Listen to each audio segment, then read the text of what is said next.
Let me ask you something. We're about to peel back the curtain on the psychological rules that quietly, almost invisibly, shape our world. Now, this isn't about some kind of rah-rah motivation. This is just observation. Let's get into it. Seriously, just think about it for a second. You've seen this, right? The person who works the hardest, they don't always get the promotion. The most brilliant artist is completely overlooked. There's this strange gap, this disconnect between what someone deserves and the influence they actually have. And it gets even weirder, doesn't it? We've all seen someone who's, frankly, less skilled, maybe even a little shady, somehow climb the ladder and end up in charge.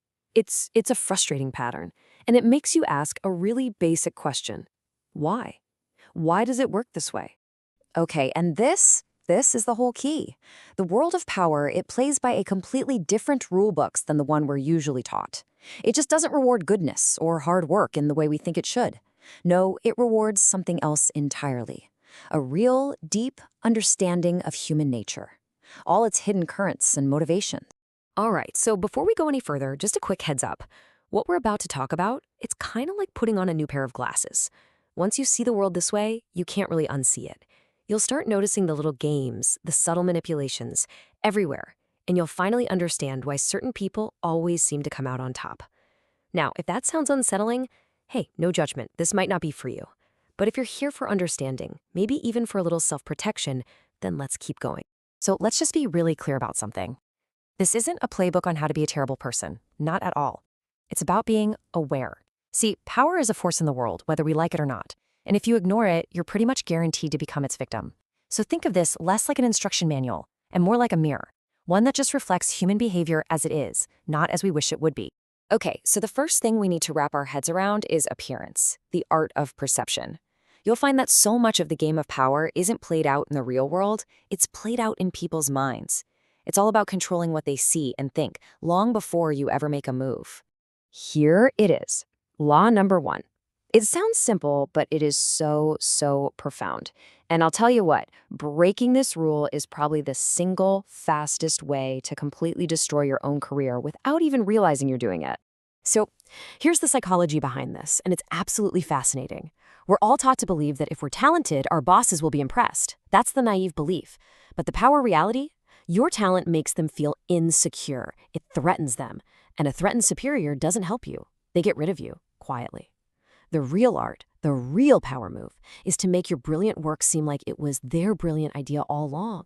Make your success a reflection of their great mentorship. All right, this next one builds right on top of that last idea of controlling what people see. It's all about the strategic power of not showing your hand. Yeah, it's just like a game of chess, right? You would never, ever tell your opponent, hey, in 5 moves, I'm going to checkmate you. That would be insane. No, the truly powerful player moves with this calm, unreadable exterior. They let everyone else think things are going one way while they're quietly lining up all their pieces. Remember, the person you have to watch out for isn't the one yelling and making a scene. It's the quiet one in the corner, just watching. Okay, now this next one might seem like a total contradiction. We just talked about concealing things, right? But here's the subtle distinction, the central tension of power. You conceal your intentions, but you never, ever let them forget you exist. I mean, think about it. In the world we live in today, being invisible is basically the same as being irrelevant. It doesn't matter how great your ideas are if nobody knows who you are. Power naturally flows towards whatever or whoever is getting the attention. This is why you see some people become famous seemingly overnight. They understand that you don't need everyone to like you, you just need them to notice you. Because being attacked is one thing, but being ignored in the game of power, that's a death sentence. All right, so we've talked about perception. Now let's shift gears and talk about action, about execution.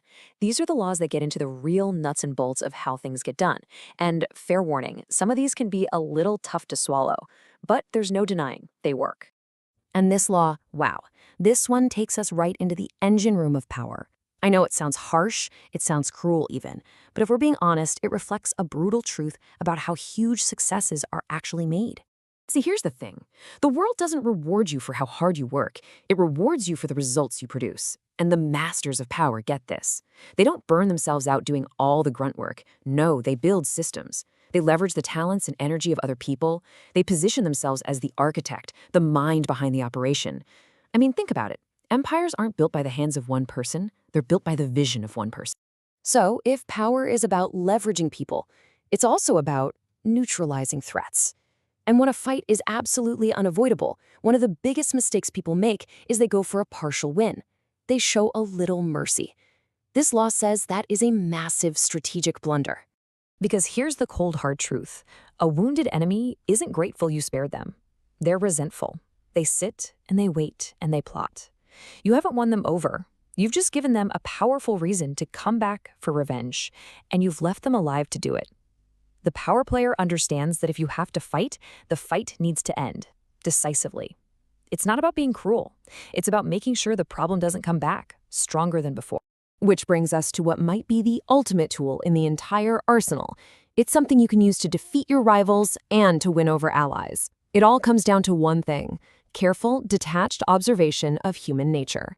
Look, everybody has a weak spot, something they can't quite control.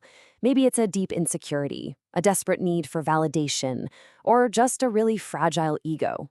The powerful person doesn't look at these things and judge. They just notice. They observe. Because the second you understand what a person is secretly afraid of or what they desperately crave, you found the lever. You found the thumbscrew that can influence their every move. So after all that, what are we supposed to think? I know it's easy to look at these laws and just feel like it's a really dark, cynical way to see the world. But if that's all you take away, you'd be missing the most important point. Because this, right here, is the absolute heart of it all. Power isn't good. It isn't evil. It's neutral. It's a force of nature, like gravity or fire. It doesn't give a damn about your good intentions or your moral code. It just is. And it naturally flows to the person who understands how it works. And that's why understanding this stuff doesn't automatically make you a bad person. It makes you aware. You don't have to go around using these tactics on people, but you absolutely have to be able to spot them when they're being used on you.